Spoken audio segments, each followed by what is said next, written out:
Hello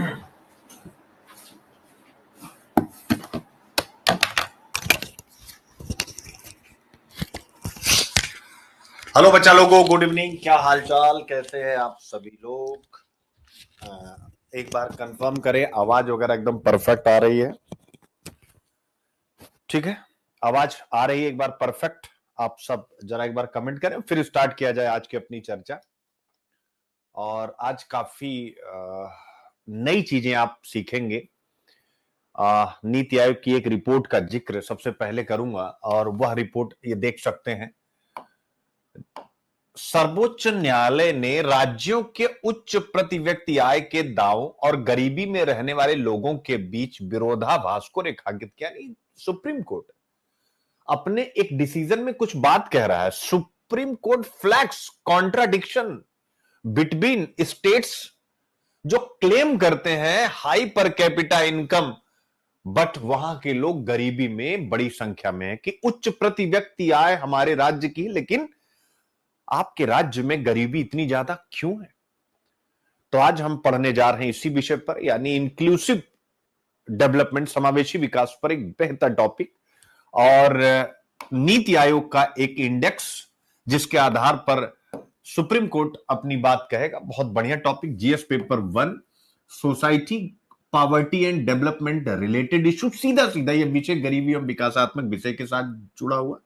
GS paper 2, social justice के साथ सीधा सीधा यह विषय जुड़ा हुआ है, यानी जनसंख्या के अति संवेदनशील वर्गों के लिए सरकारी नीतियां, यानी government policies, Indian polity governance, उसके साथ जुड़ा हुआ। जीएस पेपर 3, इंक्लूसिव ग्रोथ, और इसके साथ साथ स्वाभाविक रूप से मोबिलाइजेशन ऑफ रिसोर्सेज इकोनॉमिक्स के साथ जुड़ा हुआ। जीएस पेपर 4, इथिक्स, सरकारी जो संस्थाएं हैं उसमें जिस प्रकार से काम हो रहे हैं उसको लेकर के क्या नैतिक चिंता है, वहां से भी जुड़ा हुआ है।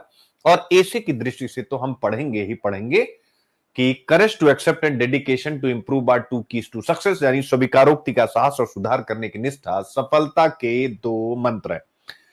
तो भाई स्वीकार कीजिए सुप्रीम कोर्ट की इस टिप्पणी को। इस विषय पर हम बातचीत करेंगे और सुधार कीजिए। तो पहला टॉपिक आपके सामने देख सकते हैं, यह बना हुआ है, जिसके बारे में हल्की सी चर्चा मैं कर दूं, जिससे दोनों चीज एक साथ होती जाए। तो सर्वोच्च न्यायालय ने यह बात कही है, बड़ी गहरी बात है कि राज्यों के उच्च प्रति व्यक्ति आय के दावों और गरीबी में रहने वाले लोगों के बीच यह कॉन्ट्राडिक्शन क्यों है?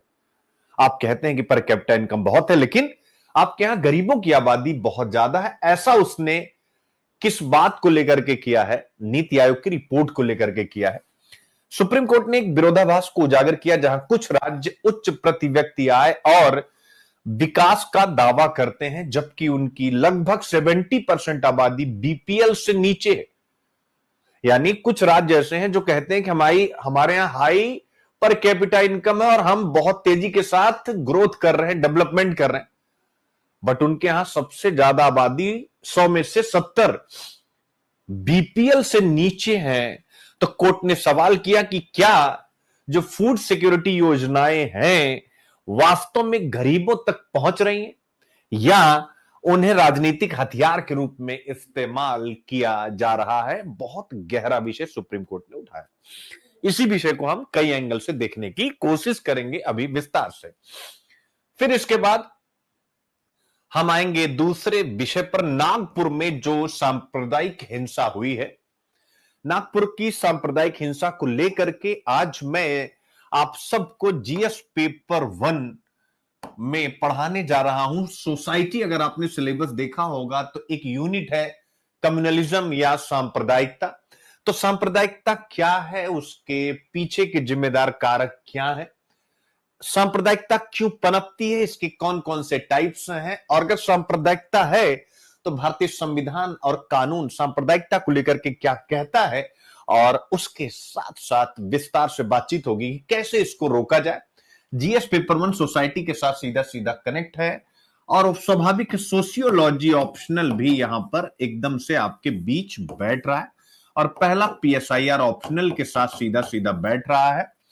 जीएस पेपर 2 स्वाभाविक रूप से यह विषय जाएगा, गवर्नेंस का इश्यू है तो गवर्नेंस में जाएगा, यानी लॉ एंड ऑर्डर इन सब का विषय है। और जीएस पेपर 4 इथिक्स में भी जाएगा, सांप्रदायिकता अगर राज्य में है तो स्वाभाविक है या कहीं ना कहीं जो राजनीतिक नैतिकता है, पॉलिटिकल एथिक्स है, उसके साथ जुड़ेगा, जिस पर यूपीएससी अभी तक 2 प्रश्न पूछ चुका। और ए से वेदर इंडियन डेमोक्रेसी या इसी प्रकार के जितने भी टॉपिक हो सकते हैं डेमोक्रेसी से रिलेटेड, हम वहां चलेंगे। तो क्या है, जरा एक बार आप इस पर भी एक निगाह डाल लें मेरे प्यारे बच्चों।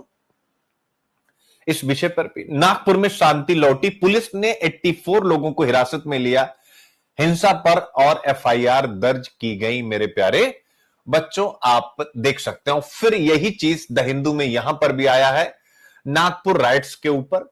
और आप देख सकते हैं, यानी महाराष्ट्र के नागपुर में हाल ही में हुई सांप्रदायिक अशांति, जरा शब्द को पकड़िएगा, सांप्रदायिक अशांति, ठीक है ना। तो सांप्रदायिकता के साथ जुड़ा हुआ सीधा सीधा यह विषय है, कम्युनल अनरेस्ट इन नागपुर।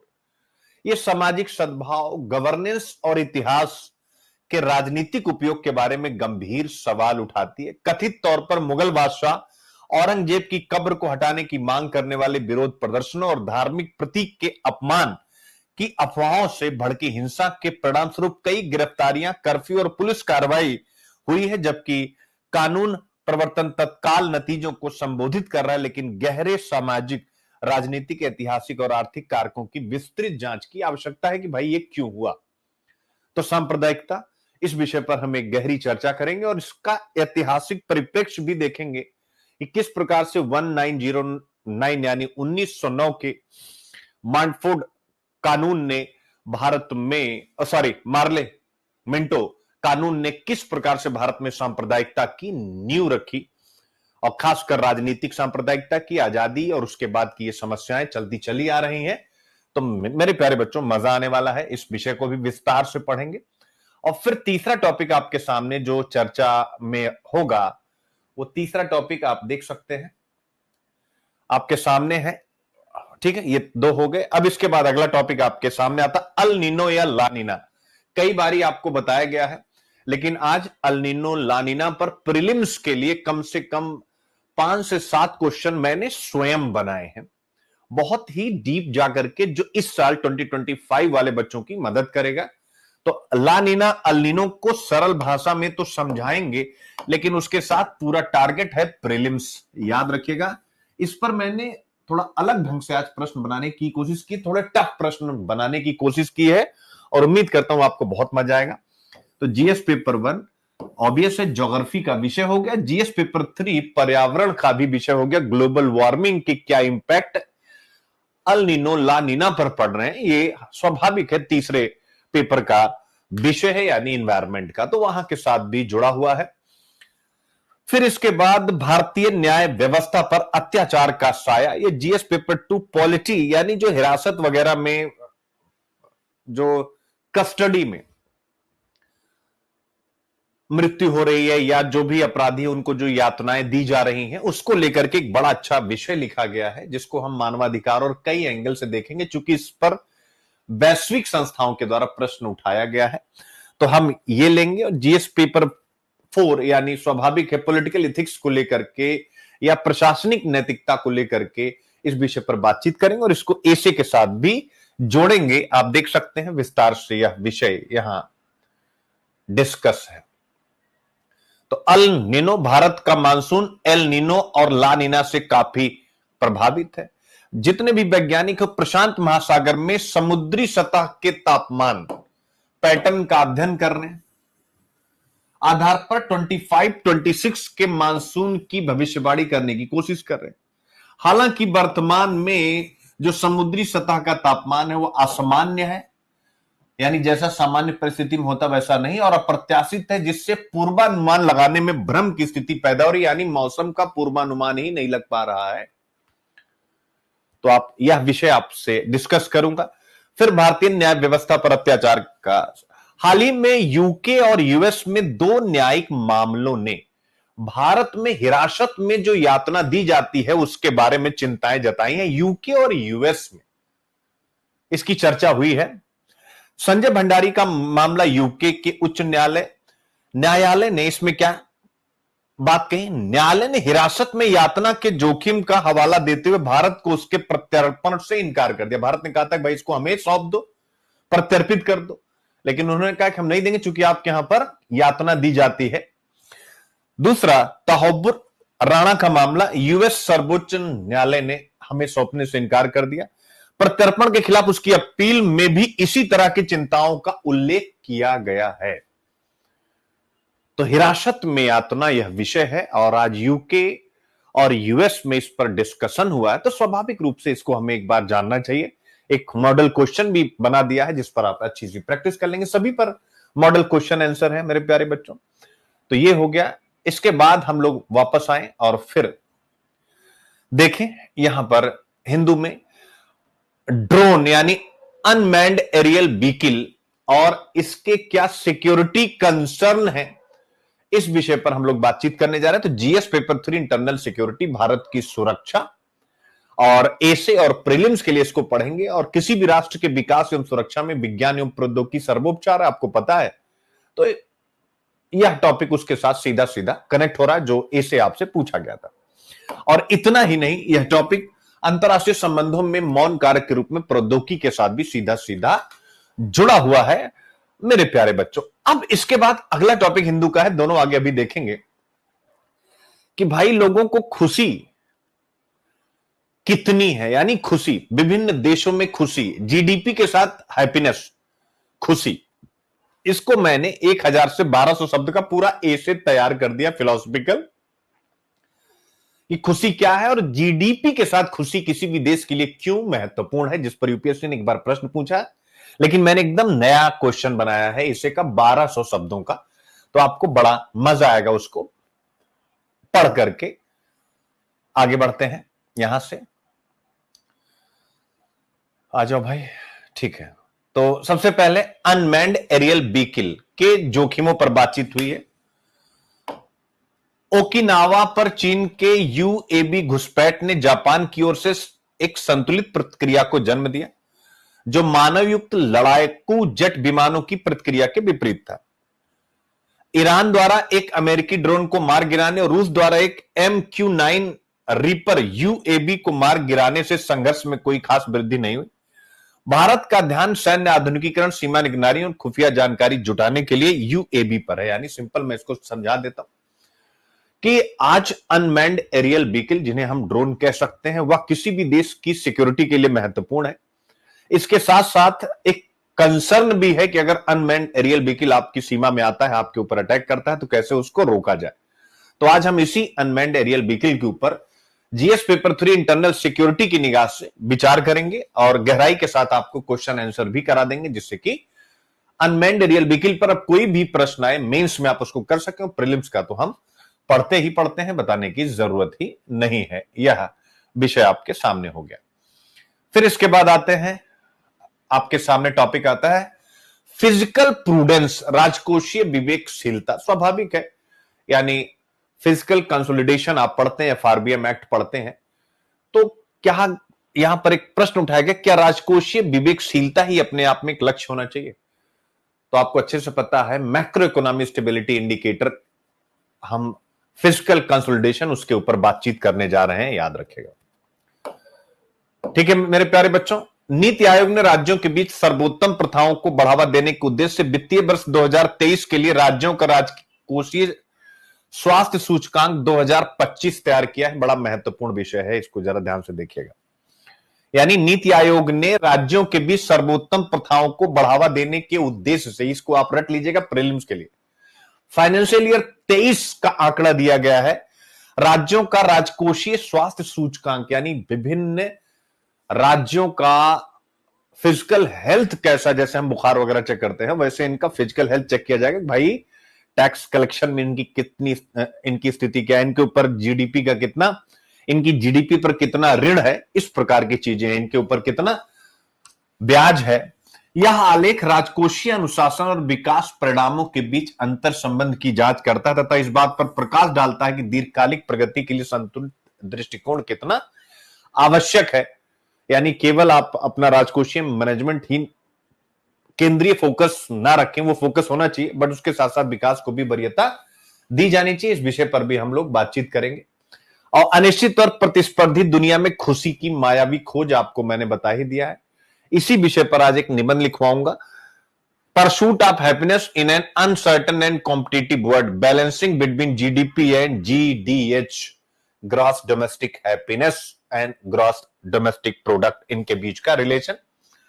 फिर इसके बाद यानी हम आ जाएंगे बिजनेस लाइन में आरबीआई के तरलता संबंधी कदम, यानी आरबीआई ने लिक्विडिटी के लिए अभी हाल फिलहाल में जो भी कदम उठाए उस पर मैंने जबरदस्त प्रीलिम्स का कंटेंट आपके लिए तैयार कर दिया है। पूरा का पूरा टॉपिक मेरे प्यारे बच्चों, जो जो यहां पर चर्चा में है, जैसे आरबीआई ने जनवरी 2025 से कई ओपन मार्केट ऑपरेशन और फॉरेक्स स्वैप किए हैं। अब देखिए, यानी जनवरी 2025 से यह महत्वपूर्ण आर्थिक घटनाक्रम है, तो अब आपको पता होना चाहिए ओएमओस, जो हम बेसिक इकोनॉमिक्स में पढ़ चुके हैं, फॉरेक्स स्वैप, इन दोनों को डिटेल में, और जितने भी टर्म आएंगे सबको डिटेल में करा दूंगा फॉर प्रीलिम्स। ठीक है मेरे प्यारे बच्चों। फिर एफपीआई का बहुत बड़ी मात्रा में आउटफ्लो हुआ है, तो एफपीआई, फिर शायद एफपीआई पर भी कंटेंट आपको देंगे विस्तार से, प्रीलिम्स के लिए इस पर हम बातचीत करेंगे। महाराष्ट्र में नए छत्रपति शिवाजी महाराज के मंदिर, प्रीलिम्स के लिए कौन सी 7 बातें हैं उसको हम पढ़ लेंगे, आई होप। ठीक है, और फिर उसके बाद आपको आ जाएगा मजा।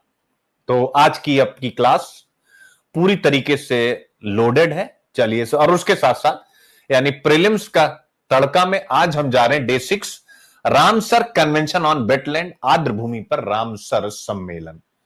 तो आप देख सकते हैं पूरी चीज आपके लिए तैयार है। लेकिन सबसे पहले सर्वोच्च न्यायालय ने राज्यों के उच्च प्रति व्यक्ति आय के दावों पर जो प्रश्न उठाया, भैया तुम कहते तो हो कि तुम्हारे यहां पर कैपिटा इनकम खूब है, खूब विकास करो, लेकिन तुम्हारी 100 में से 70% आबादी गरीब नहीं है, बिलो टू पॉवर्टी लाइन है। मेरे प्यारे बच्चों, बड़ा गहरा विषय, उस निबंध को याद करिए, कहीं पर भी गरीबी हर जगह की समृद्धि के लिए खतरा है। पूछा था कि नहीं? कहीं पर भी गरीबी हर जगह की समृद्धि के लिए, कैसे? जरा पॉइंट को पकड़िएगा। कहीं पर भी गरीबी हर जगह की समृद्धि के लिए खतरा कैसे? कौन बच्चा जोड़ेगा? एक बार फटाफट बताओ। इसी टाइटल से वो जुड़ रहा है, लेकिन देखते हैं कौन बच्चा जोड़ पाता, उसका नाम मैं लूं उसके बाद। चलो बेटा बताओ, चलो कौन बच्चा जोड़ेगा? मैं हेडिंग से हट जा रहा हूं, आप हेडिंग पढ़िए, और इससे 100% जुड़ रहा है। प्रेम कुमार पांडे कह रहे हैं सर वेलफेयर पॉलिसीज, नहीं, कहीं पर भी गरीबी हर जगह की समृद्धि के लिए खतरा है। देखते हैं कौन बच्चा जोड़ पाता, और फिर जब मैं जोड़ूंगा ना, तो फिर अगर तगड़ा लगेगा तो फिर आप फील कीजिएगा कि बेटे आपको काम करने की जरूरत और है। ठीक है, और बच्चे बताएं, तब तक मैं पीडीएफ अपलोड कर लेता हूं, जिससे कि समय भी ना आपका जाए।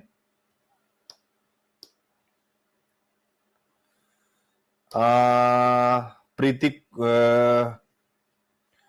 प्रेम कुमार पांडे पीओडी यानी process of deprivation, Palak Gupta GDP low होगा, Priyanka Kumari sir funding issue, नहीं, आप सब नहीं पहुंच पा रहे, अब मैं सिखाता हूं, जरा ध्यान से देखिएगा। जब मैंने आप लोगों से कहा कहीं पर भी गरीबी हर जगह की समृद्धि के लिए खतरा, तो इसका मतलब कि ये जो सुप्रीम कोर्ट ने टिप्पणी की है, जरा ध्यान से देखिएगा, अगर इस निबंध में कहीं पर भी गरीबी हर जगह की समृद्धि के लिए खतरा है, तो जो मैंने ये बात यहां लिखी हुई है, यानी इस आर्टिकल की, कि सर्वोच्च न्यायालय ने राज्यों के उच्च प्रति व्यक्ति आय के दावों और गरीबी में रहने वाले लोगों के बीच विरोधाभास को रेखांकित किया। तो इसका मतलब है कि अगर कोई राज्य एक्स, जैसे झारखंड, अगर ये कहता उसकी पर कैपिटा इनकम अच्छी है और वह डेवलपमेंट की तरफ बढ़ रहा है, बट उसके यहां पर अगर 70% आबादी बीपीएल है, समझिएगा, अगर उसके यहां पर 70% आबादी बीपीएल है, तो इसका मतलब जब सुप्रीम कोर्ट इस पर प्रश्न उठा रहा है, तो यह क्या दर्शाता है कि कहीं पर भी गरीबी है तो हर जगह की समृद्धि के लिए खतरा। यानी जो राज्य यह दावा कर रहे हैं कि वह डेवलपमेंट कर रहे हैं, पर कैपिटा इनकम उनके यहां बढ़ रही है, बट उनके यहां 70% आबादी गरीब है, बीपीएल के नीचे है, तो उनकी समृद्धि के दावों के लिए यह एक समस्या है कि नहीं? यानी कहीं पर भी गरीबी इन राज्यों की हर जगह की समृद्धि के लिए खतरा है। यानी भले पर कैपिटा इनकम बढ़ रही है, भले इनका डेवलपमेंट हो रहा है, लेकिन क्योंकि कहीं पर भी गरीबी, तो बीपीएल की एक बहुत बड़ी आबादी है, इसलिए कहीं पर भी गरीबी हर जगह की समृद्धि के लिए खतरा। यह इतना रेलिवेंट हो जाता है जो सुप्रीम कोर्ट ने कहा, जैसा कि ये राज्य दावा करते हैं कि इनके यहां पर कैपिटा इनकम और डेवलपमेंट तेजी से बढ़ रहा है, लेकिन चूंकि उनके यहां गरीबी, इसलिए उनका यह दावा उनकी समृद्धि के लिए एक खतरा बन जाता है। क्यों? क्योंकि उनके यहां पर 70% आबादी बीपीएल है। अब समझ में आया कि नहीं? अब बताओ कनेक्ट हुआ कि नहीं हुआ? एक बार पुनः बताइए, अब कनेक्ट हुआ या जो आप लोग कनेक्ट कर रहे थे तब कनेक्ट हो रहा था? मैं टॉपिक पे आ जाता हूं, फटाफट बताइए भाई। चलो भाई, अब कनेक्ट हुआ या पहले कनेक्ट हो रहा था? जरा इसको फिर पढ़िए। और मजेदार रूप से कनेक्ट हुआ कि नहीं हुआ? यानी सिंपल है भाई, राज्य कह रहा है कि हम समृद्ध हो चुके हैं, सुप्रीम कोर्ट कह रहा है तुम्हारे यहां बीपीएल आबादी बहुत ज्यादा है। तो इसका मतलब कि कहीं पर भी गरीबी हर जगह की समृद्धि के लिए खतरा है। इसीलिए इन राज्यों के पर कैपिटा इनकम और डेवलपमेंट के दावों पर सुप्रीम कोर्ट जो प्रश्न उठा रहा है वह इस निबंध का व्यावहारिक अर्थ दिखाता है, व्यावहारिक उदाहरण दिखाता है। मजा आ गया? तो पहली चीज हमने सीख ली मेरे प्यारे बच्चों। अब सबसे बड़ी चीज होती है, देखो सबसे बड़ी चीज है अब ये कहां कहां जाएगा। मैंने स्टार्टिंग में आपको बता दिया, लेकिन फिर भी ये कहां कहां जाएगा, इस विषय पर हम लोग थोड़ी सी बातचीत करें, थोड़ी सी चर्चा करें कि कहां कहां ये जाएगा। भाई मुद्दा आपको क्लियर, ये सब मैंने बता ही दिया। महिलाओं की भूमिका, महिला संगठन, यहां आइएगा गरीबी और विकास संबंधी मुद्दे, जनसंख्या और संबंधित मुद्दे भी आएगा मेरे प्यारे बच्चों। ठीक है, population and associated issue, poverty and development. आप कहेंगे सर पॉपुलेशन एंड एसोसिएटेड कैसे आएगा? अरे भाई, निर्धनता जनसंख्या वृद्धि का कारण है या जनसंख्या वृद्धि निर्धनता का कारण है? ऐसा तो क्वेश्चन आपसे पूछा ही गया ना। ठीक है, पीओडी यानी प्रोसेस ऑफ डेप्रिविएशन को तोड़े बिना आप गरीबी समाप्त नहीं कर सकते, ऐसा यूपीएससी ने आपसे प्रश्न पूछा। तो यही तो आपको लिखना है कि जो राज्य पर कैपिटा इनकम का, डेवलपमेंट का दावा कर रहे हैं, अगर उनके यहां एक बहुत बड़ी आबादी बीपीएल में है जिस पर सुप्रीम कोर्ट ने टिप्पणी की है, तो स्वाभाविक रूप से या उन राज्यों को यही मैसेज देती है कि पहले तुम 70% बीपीएल परिवारों को वहां से बाहर निकालो समृद्धि की तरफ, और यह समृद्धि का रास्ता किससे आएगा? उसे कहते हैं ब्रेक द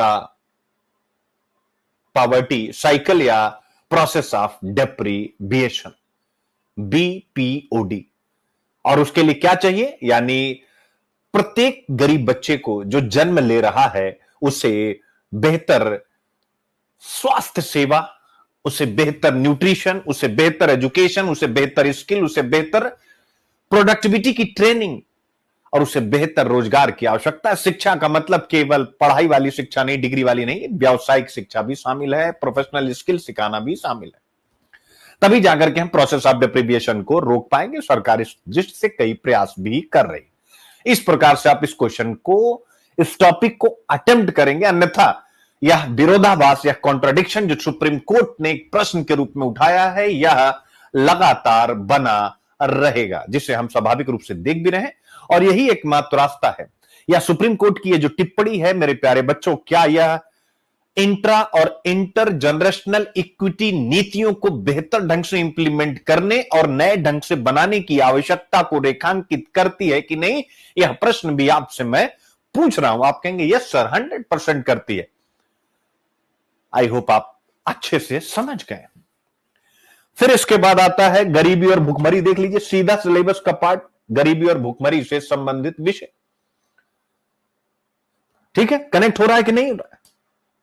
और जीएस पेपर 2 के साथ अगर हम कनेक्ट कर रहे हैं मेरे प्यारे बच्चों, वो प्रश्न याद करिए जो सुप्रीम कोर्ट यहां पर बात कह रहा है, और इसी बहाने ऐसे हो जा रहा है। ऐसे हमें करना ही करना, लेकिन अब इसी समय याद आ रहा तो करता जाऊंगा। आगे जो ऐसे का कॉलम बना हुआ है वो यही करा देता हूं। मेरे प्यारे बच्चों, प्रश्न क्या पूछा था? आर्थिक समृद्धि के बिना सामाजिक न्याय पॉसिबल नहीं, यानी अगर इकोनॉमिक ग्रोथ नहीं है तो स्वाभाविक रूप से हम सोशल जस्टिस नहीं दे पाएंगे। पर बिना सोशल जस्टिस के इकोनॉमिक ग्रोथ जो भी आप प्राप्त कर रहे हैं वो निरर्थक है। तो मेरे प्यारे बच्चों, क्या यह सुप्रीम कोर्ट का जो कमेंट है, यह इस निबंध की भी भूमिका बॉडी कहीं न कहीं जाएगा कि नहीं जाएगा? कि अगर 70% आबादी बीपीएल है और कई राज्य दावा कर रहे हैं कि वो डेवलपमेंट के पाथ पर हैं और वो हाई पर कैपिटा इनकम में है, तो स्वाभाविक रूप से वो सामाजिक न्याय, आर्थिक समृद्धि तो प्राप्त कर रहे हैं, बट सामाजिक न्याय के साथ वह आर्थिक समृद्धि नहीं है, इसलिए उनकी आर्थिक समृद्धि निरर्थक है। ऐसा सुनील अभिव्यक्ति नहीं, आप नहीं, सुप्रीम कोर्ट के कथन के इंडिकेशंस हैं, संकेत हैं। यह विषय भी आप अपने दिमाग में रख लीजिए। तो गरीबी एवं भूख, प्रोसेस ऑफ डिप्रीविएशन, फ्यूचर में कुछ भी पूछे आपको यह सुप्रीम कोर्ट का जो डिसीजन उसको डाल देना है। अब आते हैं गवर्नेंस या सोशल जस्टिस, दोनों का पार्ट है। केंद्र एवं राज्यों द्वारा जनसंख्या के अति संवेदनशील और कमजोर वर्गों के लिए कल्याणकारी योजनाएं। अब जरा देखिए, क्या सुप्रीम कोर्ट ने इस पर प्रश्न उठाया है कि नहीं? कल्याणकारी योजनाओं पर देखते हैं किस बच्चे ने रिमाइंड किया। चलो बताओ, क्या सुप्रीम कोर्ट ने अपने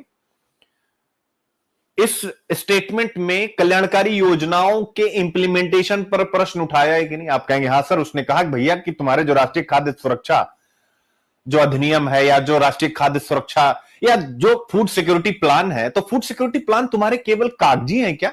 केवल राजनीतिक लक्ष्य उससे प्राप्त हो रहे हैं, यानी वोट बैंक की राजनीति की जा रही, या एक्चुअल में उसका लाभ लोगों को मिल रहा है? यह प्रश्न तो आप देख सकते हैं कल्याणकारी योजनाओं पर प्रश्न। अब अगर कल्याणकारी योजनाओं को लेकर के, उनके इंप्लीमेंटेशन को लेकर के आपसे कोई प्रश्न बने, आगे बना हुआ है उसको आप इंप्लीमेंट करिए, यानी इसको वहां यूज करिए। फिर जीएस पेपर 3 इकोनॉमी, मैंने पहले ही बता दिया, जब स्टार्टिंग में हो गया मोबिलाइजेशन ऑफ रिसोर्सेस की कमी, अन्यथा इस प्रकार की जीडीपी पर प्रश्न उठेंगे। जीएस पेपर 3 इकोनॉमी, समावेशी विकास और इससे उत्पन्न मुद्दे आपके सामने, भाई ये भी बताने की जरूरत नहीं। प्रश्न पूछता है समावेशी समृद्धि क्या है, क्या भारत इसका अनुभव कर रहा है? यह प्रश्न पूछा गया ना कि समावेशी समृद्धि क्या है, क्या भारत इसका अनुभव कर रहा है? तो भारत इसका अनुभव कर रहा है। सुप्रीम कोर्ट की टिप्पणी से आप बताएंगे कि नहीं कर रहा है, आप देख सकते हैं मेरे प्यारे बच्चों, ठीक है। फिर इसके बाद जीएस पेपर 3 इकोनॉमी, अब क्योंकि सुप्रीम कोर्ट ने प्रश्न उठा दिया खाद्य सुरक्षा के मुद्दे, तो अगर खाद्य सुरक्षा पर कोई भी प्रश्न आएगा तो आप इस सुप्रीम कोर्ट के स्टेटमेंट को भी डाल दीजिएगा। GS paper for ethics unit 6, मेरे प्यारे बच्चों, public and civil service value and ethics in public administration. स्वाभाविक लोक प्रशासन का यह विषय है, गरीबों की योजनाओं को गरीबों तक ले जाना। अगर उसमें कुछ समस्या है, कुछ दिक्कत है, तो वह इसी यूनिट के साथ जुड़ा हुआ है, आप वहां पर भी यूज कर सकते हैं। सेम स्टेट पीसीएस, यूपीपीसीएस, तो एकदम से पूरा वही सिलेबस है जो यूपीएससी का है, बताने की जरूरत ही नहीं है। और इसी प्रकार से स्वाभाविक रूप से बिहार पीसीएस में भी ये जुड़ेगा। अब इसके बाद आते हैं प्रीवियस ईयर क्वेश्चन, आपके सामने होता है। 2020 में आपसे पूछा, कोविड-19 महामारी ने भारत में वर्ग असमानताओं एवं गरीबी को गति दे दी, यानी कोविड-19 के बाद गरीबी बढ़ी है, वर्ग असमानता बढ़ी, यानी उच्च, मध्य और निम्न वर्ग में इनकम जो होती है उस इनकम में अंतर आया है। आप यही पढ़ने जा रहे हैं, अभी आप ढेर सारी रिपोर्ट के बेस पर आप यही विषय पढ़ने जा रहे हैं। क्लियर बच्चे? फिर इसके बाद भारत में सरकार द्वारा गरीबी उन्मूलन के विभिन्न कार्यक्रमों के कार्यान्वयन के बावजूद गरीबी अभी भी विद्यमान है। अब अगर इन दोनों विषयों को लिखना हो तो क्या हम लिखेंगे नहीं, हां बिल्कुल विद्यमान है, सुप्रीम कोर्ट ऐसा कह रहा है, और ये सुप्रीम कोर्ट जो कह रहा है उसको आप कोट करते हुए अपनी बात कहेंगे, तो आप सोचिए कि सोशल जस्टिस में, सोसाइटी में अगर सुप्रीम कोर्ट का आप रेफरेंस लाते हैं तो एग्जामिनर जो आपकी कॉपी चेक करेगा उस पर गहरा इंपैक्ट पड़ेगा, मेरे प्यारे बच्चों, याद रखिएगा। फिर इसके बाद देखिए GS1, गरीबी उन्मूलन के लिए एक आवश्यक शर्त गरीबों को प्रोसेस ऑफ डिप्रीविएशन से दूर कर देना, वो मैंने आपको बता ही दिया। फिर वही गरीबी जनसंख्या वृद्धि या जनसंख्या वृद्धि गरीबी का कारण। फिर निर्धनता और कुपोषण एक विषाक्त चक्र का निर्माण करते हैं, यही प्रश्न जो 16 में पूछा था, वो 24 में रिपीट हो गया है। रिपीट हुआ कि नहीं 16 और 24 वाला, देख सकते बच्चे, एक बार आप लोग इसको पढ़िए जब तक मैं आपके सामने बातचीत कर रहा हूं। 16 और 24 ये दोनों प्रश्न रिपीट हो रहे हैं कि नहीं रिपीट हो रहे हैं, जरा मुझे बताइए। और 100% रिपीट है कि नहीं। इसलिए जो पीवाईक्यूज पर अच्छा काम करते हैं सिलेक्शन तय है, और इस बार साबित करके रहूंगा, चाहे जो हो जाए, बस आप निकालो और फिर देखो कि अगर थोड़ी सी भी लेखनी आपकी अच्छी रही और प्रीलिम्स निकल गया तो बाकी मेरे हाथ में है। आपको मजा आएगा, आपका दिल खुश हो जाएगा कि कैसे हम लोग सिलेक्शन की पूरी एक श्रृंखला का निर्माण कर जाएंगे। 100% फिक्स है। फिर इसके बाद आप देख सकते हैं रिपीट है कि नहीं बेटा बताओ, यानी यूपीएससी रिपीट करता है। इसलिए मैं कहता हूं कि ज्यादा नहीं पढ़ना है, मुद्दे वही होते हैं, बस उसको इधर उधर डालने की कला आनी चाहिए, और इधर उधर डालने की कला का ही नाम है IQ IP। ठीक है। फिर इसके बाद विकास और कल्याण की योजनाएं अपनी प्रकृति से ही दृष्टिकोण में, ये देखिए, यानी कह रहा है कि जो गवर्नमेंट स्कीम्स हैं उनकी प्रकृति में ही है कि वह भेदभाव से जुड़ी हुई है। इस प्रकार के प्रश्न भी पूछ रहे हैं आपसे। अब भेदभाव से कैसे जुड़ी हुई,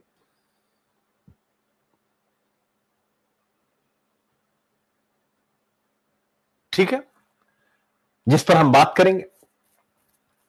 फिर डीबीटी आप देख सकते हैं। तो ये सारी चीजें हैं। फिर गरीबी को दूर करना है तो फिर कह रहा है कि भाई मुद्रास्फीति पर भी नियंत्रण लगाओ, बहुत सी चीजें हैं। ठीक है। फिर मल्टी डायमेंशनल पॉवर्टी इंडेक्स पर 2020 में क्वेश्चन पूछ लिया गया। 2019 में भारत में निर्धनता और भूख पर फिर से पूछ लिया गया। 18 में भूख और गरीबी आप देख सकते हैं, यानी यह हर वर्ष आता है। गरीबी हर वर्ष प्रश्न आते हैं, आप देख सकते हैं। आते हैं कि नहीं आते हैं, आप देखते जाइए। 22, 20, 19, 23 ऐसे जिस समाज में अधिक न्याय होता है उस समाज को दान की कम आवश्यकता होती। ठीक है। तो मेरे प्यारे बच्चों, यानी एक गहरा रेफरेंस है इस पूरे टॉपिक में। अब यहां पर जो दिया गया है, जो लिखा गया, आप देख सकते हैं। उच्च प्रति व्यक्ति आय और गरीबी के बीच विरोधाभास, एक महत्वपूर्ण विश्लेषण।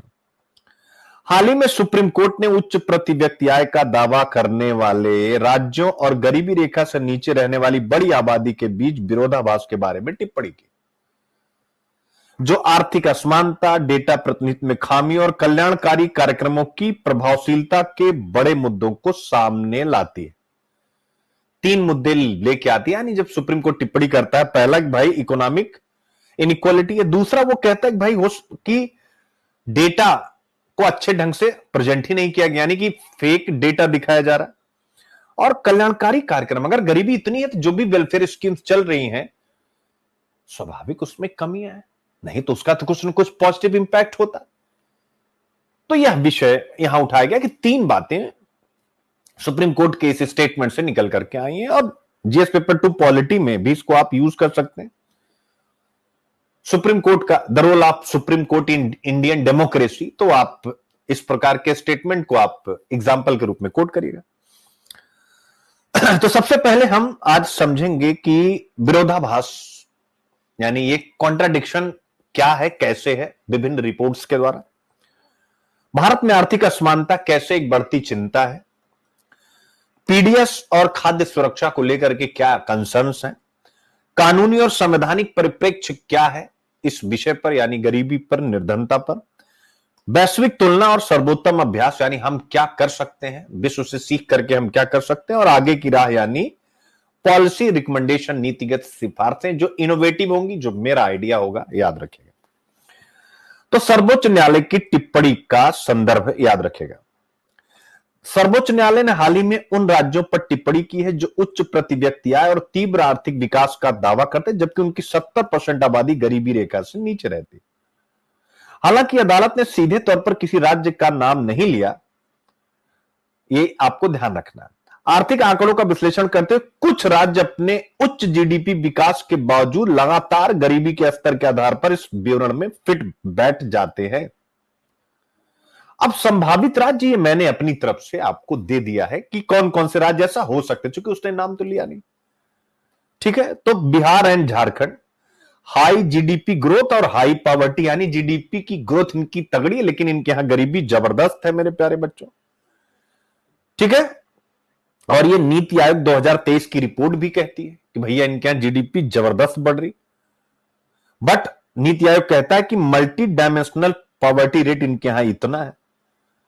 Jharkhand also has high poverty and mall nutrition level. तो आप देख सकते हैं, मैंने नीति आयोग की बात स्टार्टिंग में की थी कि नीति आयोग के डेटा के आधार पर भी यह बात मैं समझाऊंगा।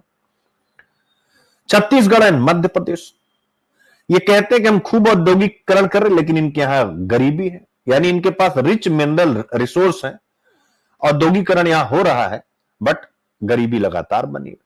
मेजर इशू छत्तीसगढ़ में जनजातीय आबादी, क्योंकि सबसे ज्यादा ऑब्वियस है, उनमें गरीबी बहुत ज्यादा है, माल न्यूट्रिशन है, अंडर डेवलपमेंट है ग्रामीण क्षेत्र में। Madhya Pradesh same economic growth शहर केंद्रित है जैसे इंदौर और भोपाल, बट रूरल पॉवर्टी अभी भी बहुत ज्यादा है।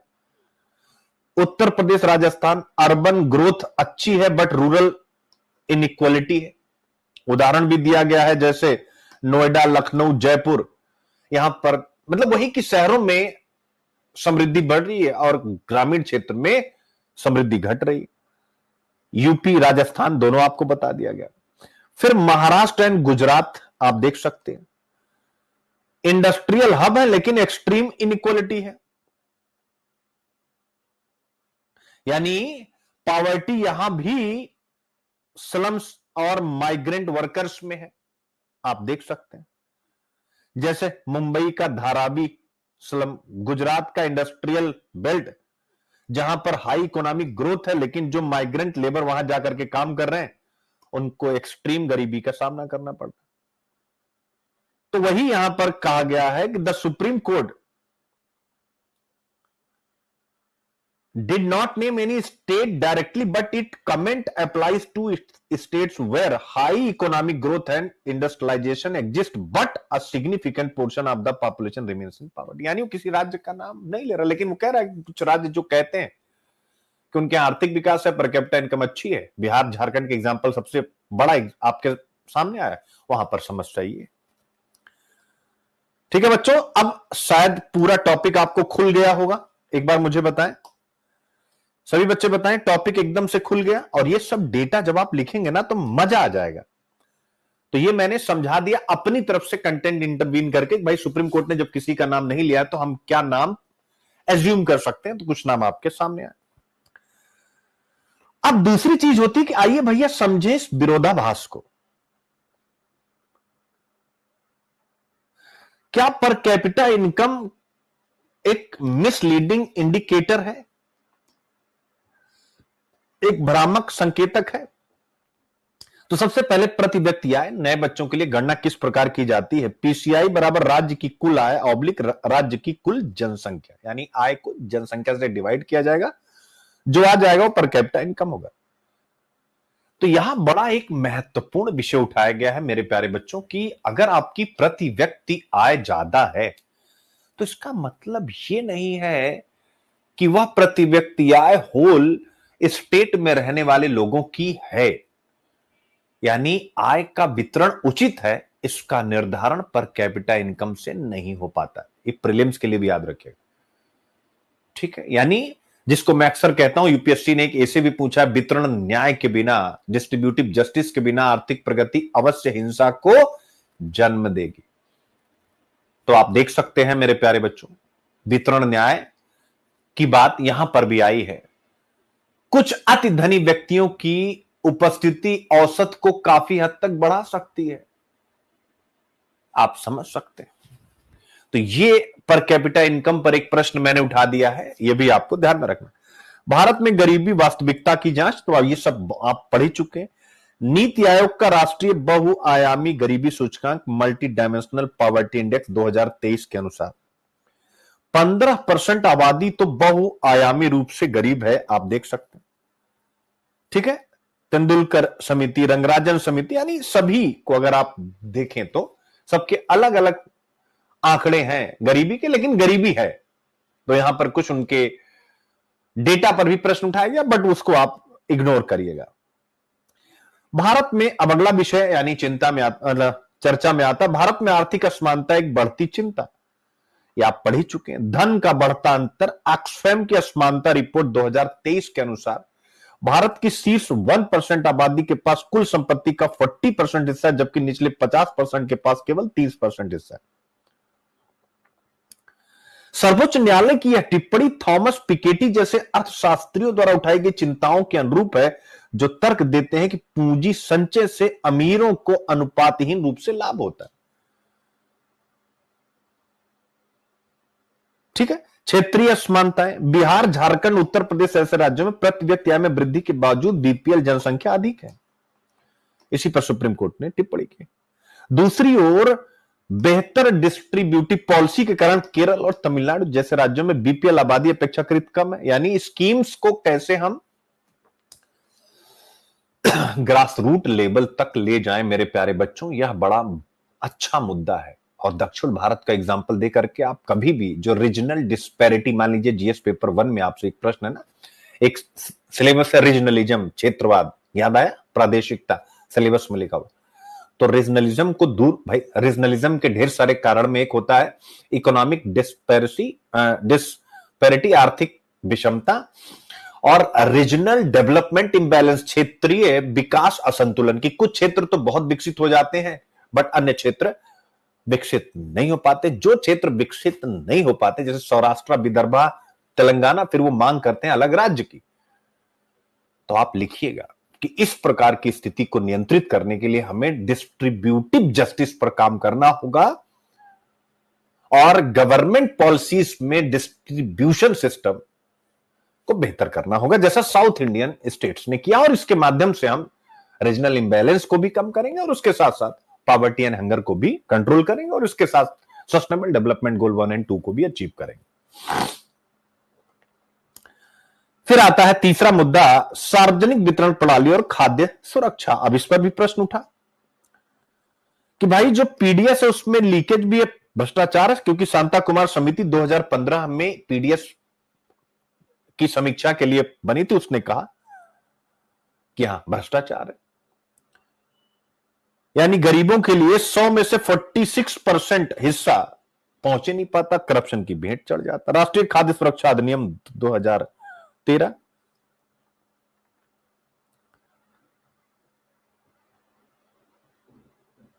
ठीक है। तो ये सारी बातें और आपसे जिक्र किया गया है इन स्कीमों पर। तो आप, अब आता है इसका कोई लीगल एंड कॉन्स्टिट्यूशनल पर्सपेक्टिव है। जी हां, सर्वोच्च न्यायालय ने भोजन के अधिकार को एक मौलिक अधिकार के रूप में डिफाइन किया।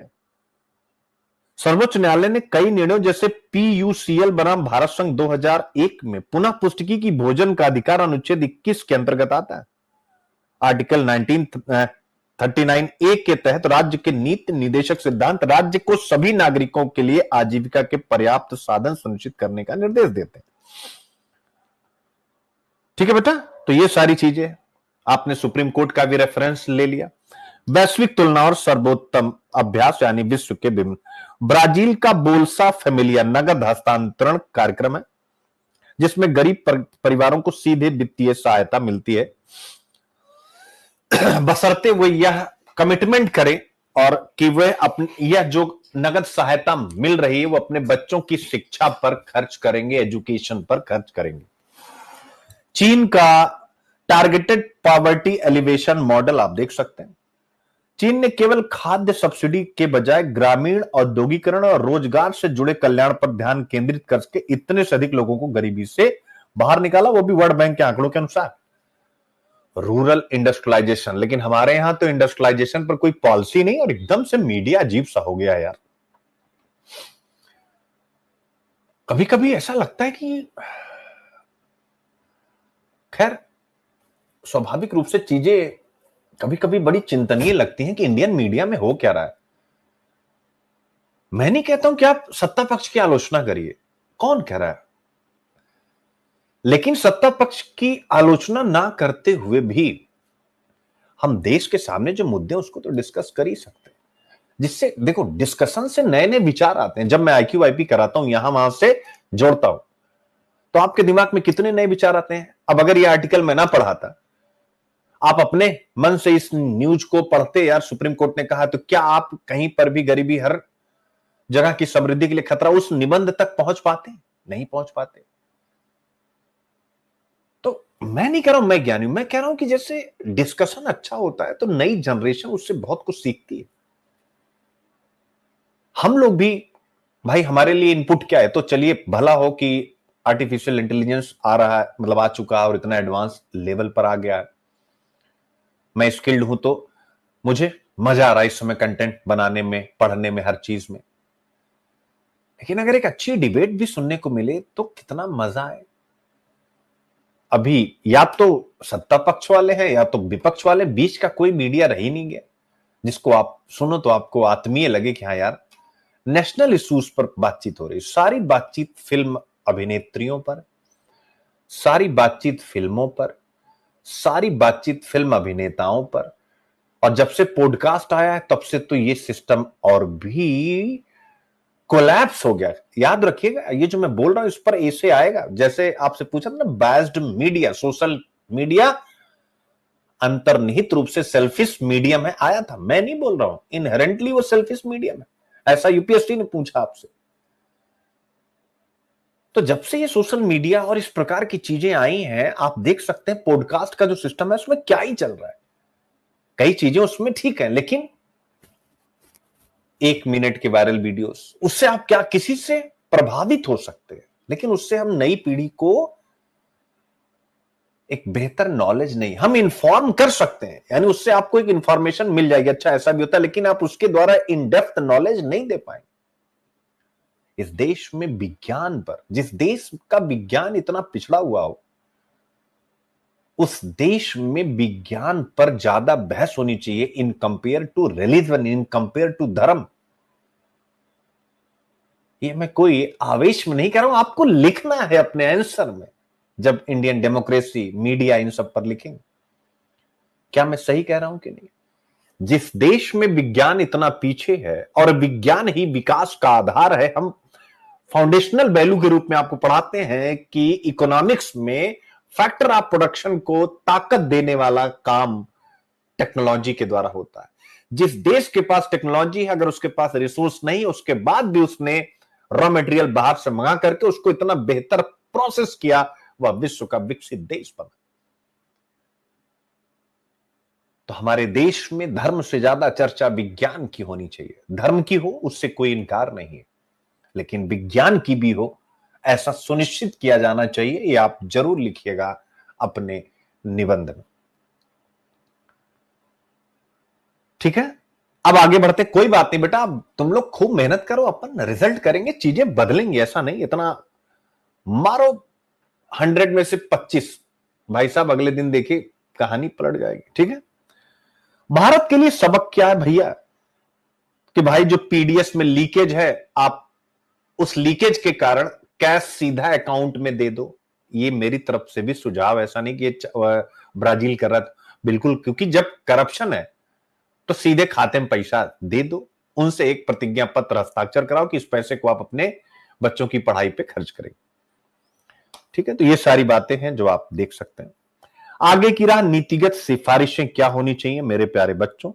डेटा संग्रह करें और टारगेटेड रूप से गरीबी को फोकस करें, पीडीएस में सुधार करें। वही प्रोसेस ऑफ डिप्रीबिएशन को ब्रेक करने के लिए जो मेरा फार्मूला है ना, सुनील अभिव्यक्ति फार्मूला, वही आपको यहां पर लिख देना है, बाकी और कुछ भी बताने की जरूरत नहीं। तो सर्वोच्च न्यायालय की ये जो टिप्पणियां हैं भारत की आर्थिक और सामाजिक नीति में एक महत्वपूर्ण मुद्दे को दर्शाती हैं। और वो क्या है कि उच्च प्रति व्यक्ति आय का अर्थ अनिवार्य रूप से गरीबी में कमी नहीं है, ठीक है मेरे प्यारे बच्चों? एकदम से समझ में आए, 100% आनंद की अनुभूति। बोलिए बोलिए। इनोवेटिव इनपुट बाय मी की government schemes for poverty and food security. कौन कह रहा था गुरुजी स्कीम्स करा दीजिए? अब देखा चालाकी के साथ प्रीलिम्स आ रहा है, स्कीम भी करा रहा हूं।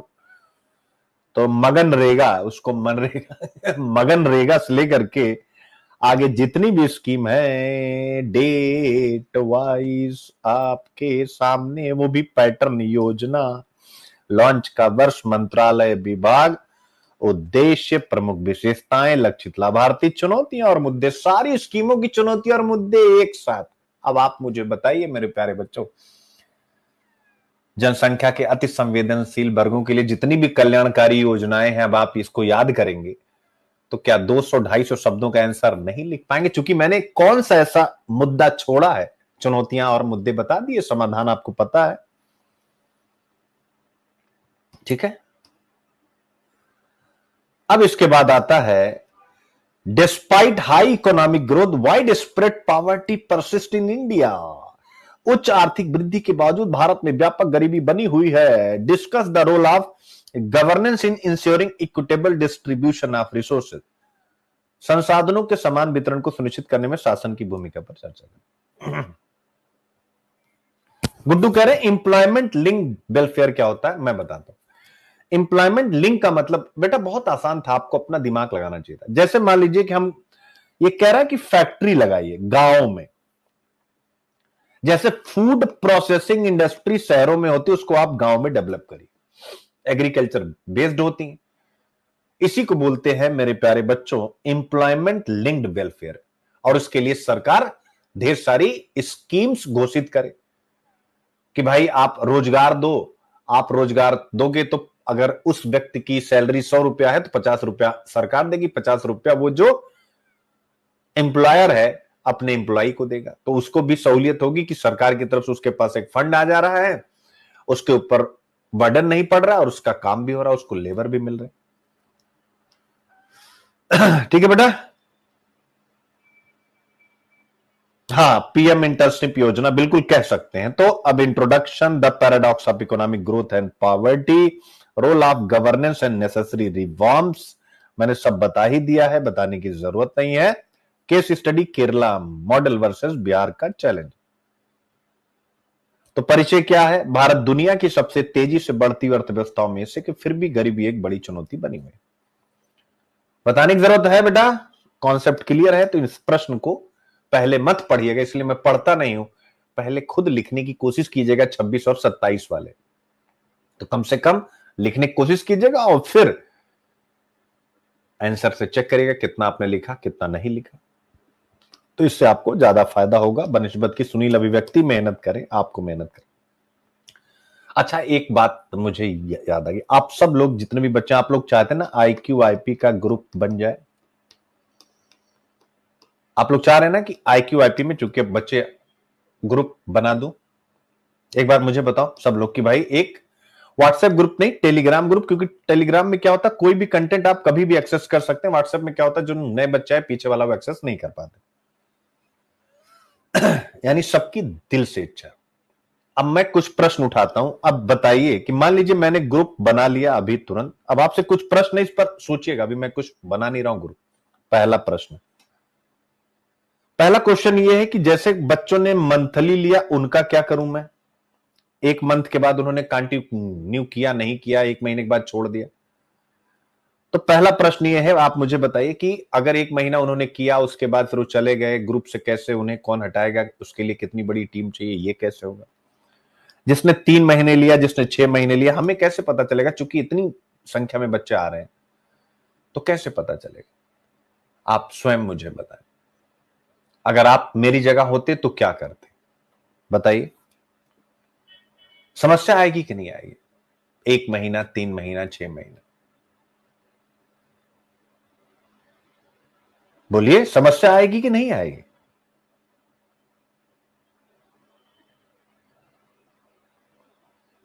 तो इसलिए ग्रुप बन नहीं पाएगा। मैंने अपनी टीम को बोला, उन्होंने कहा कि आज ही आदित्य सर ने भी ये बात बोली आपके कि सर दिक्कत होगी, इसीलिए मैं बना नहीं पा रहा हूं, नहीं तो मैं पहले ही इस ग्रुप पर काम कर लेता।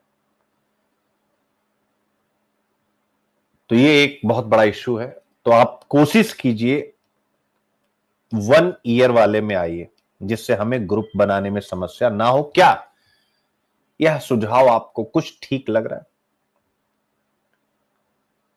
1 ईयर का, अरे क्या है यार, 700-800 रुपए का है, 900 रुपए का, 1 ईयर वाले में आप आ सकते हैं या जितना भी है, देन हम बना सकते हैं। अदरवाइज ये मुद्दा आज के बाद से हम लोगों की चर्चा का विषय ही नहीं होगा, जैसे चल रहा चलते हैं। दूसरा, भारत में आर्थिक विकास बनाम व्यापक गरीबी, शासन और संसाधन वितरण की चुनौती है। आप देख सकते हैं, ए से, पूरा ए से लिख दिया हूं, इंट्रोडक्शन कैसे लिखा जाता है सिखा चुका हूं।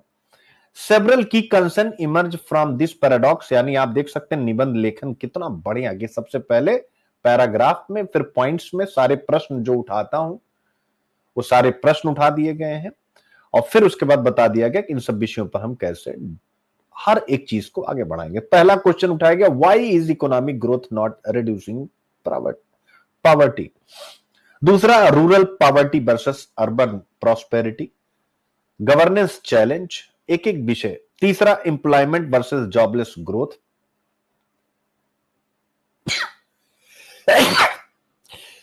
अरे बाप रे यार,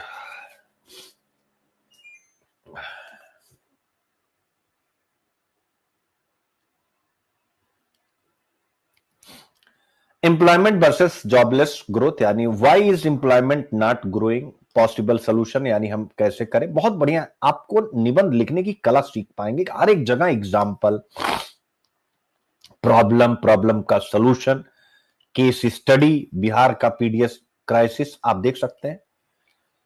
पांचवा, social welfare and financial inclusion, तो आप देख सकते हैं एक एक चीज बहुत बढ़िया से। Conclusion, innovative idea for bridging the gap, तो क्या क्या करना है, decentralise development, sustainable economic policies, data driven policy making, strengthening human capital, यानी वही शिक्षा, स्वास्थ्य, मानव संसाधन दो, अपने आप लोग गरीबी से बाहर आएंगे। तो परिचय, इस विरोधाभास से कई प्रमुख चिंताएं उभर कर सामने आती हैं। आर्थिक विकास बनाम आर्थिक असमानता, आप देख सकते हैं बढ़ती असमानता के प्रमाण, समकालीन उदाहरण, आर्थिक विकास गरीबी को कम क्यों नहीं कर रहा है, यह विषय। रोजगार बनाम बेरोजगारी वृद्धि, यानी रोजगार क्यों नहीं बढ़ रहा है, उदाहरण के साथ। संभावित समाधान, सार्वजनिक वितरण प्रणाली और कल्याण में भ्रष्टाचार, क्या चुनौतियां हैं, केस स्टडी, बिहार का पीडीएस संकट, गवर्नेंस कैसे इसका सलूशन ढूंढ सकता है, आगे की राह क्या होगी, ये सारी चीजें आपको तैयार करा दी गई है मेरे प्यारे बच्चों। अब आगे बढ़ते हैं, तो मैं साफ साफ यानी पर्सनल मेंटोरशिप को बहुत ज्यादा प्रोत्साहन दे रहा हूं, जैसे प्रोडक्शन लिंक्ड इंसेंटिव योजना है ना, पीएलआई, वैसे ही सुनील अभिव्यक्ति का ये पर्सनल मेंटोरशिप प्रोग्राम है। क्योंकि आप डेली बेसिस पर एक डिसिप्लिन्ड मोड में मेरे साथ यहां पर काम करेंगे, तो जो भटकाव होने के चांस है, होता नहीं कुछ दिन पढ़ा उसके बाद भटक गए, तो वो भटकाव नहीं होगा। और ये मेरा विजन ही है कि आने वाले समय में मैं केवल मेंटोरशिप दूं, और उस मेंटोरशिप में, क्योंकि अब मेंटोरशिप देना बहुत बहुत सरल है, बहुत बहुत ज्यादा ईज ऑफ स्टडिंग हो चुका है, तो स्वाभाविक रूप से मुझे लगता है कि अब पर्सनल मेंटोरशिप एक बहुत बड़ा गेम चेंजर साबित होगा। ये समझने में थोड़ा समय लगेगा, लेकिन धीरे धीरे सभी लोग इसको समझेंगे। क्योंकि देखो, ये कॉम्पिटिटिव एग्जाम, इसमें आप तैयारी करते हैं मैटर नहीं करता, उन 1000 बच्चों को उनकी सीट से उतारना है जो पहले से ही सिलेक्टेड है। तो आपकी फाइट तो सिलेक्टेड बच्चों से है, तो सिलेक्टेड बच्चों से लड़ना है, तो आपको अपने आप को झोंकना होगा। अदरवाइज इस एग्जाम की तैयारी करने का कोई मतलब नहीं है, बिल्कुल नहीं है, मैं तो साफ कहता हूं। ठीक है, तो जिनको भी पर्सनल मेंटोरशिप की तरफ जाना है, बिल्कुल कस्टमाइज प्लान है, और जैसे डॉक्टर का प्रिस्क्रिप्शन आता है, अभी उस डॉक्टर के प्रिस्क्रिप्शन पेपर की तरह ही 1 अप्रैल से ही आप सबको जाने लगेगा। अभी तो मैं खुद अपने मतलब मैसेज के थ्रू कर रहा हूं, लेकिन बिल्कुल प्रिस्क्रिप्शन पेपर जैसे डॉक्टर का आता है ना किसी भी एमबीबीएस एमडी का, वैसे ही मैं आप सबको देने वाला हूं। और आप सब एकदम कस्टमाइज प्लान होगा, जिसका जो ऑप्शनल उसके आधार पर बहुत कम पढ़ना है, रिजल्ट की तरफ पहुंचना है। यानी कोचिंग का जो पूरा बोझ होता है वो बोझ कम कर दूंगा, क्योंकि सुबह से शाम पढ़ेंगे तो आप रिवाइज कब करेंगे, प्रैक्टिस कब करेंगे। जिनको भी आना इस नंबर पर कॉल करके मेरे साथ जुड़ सकते हैं।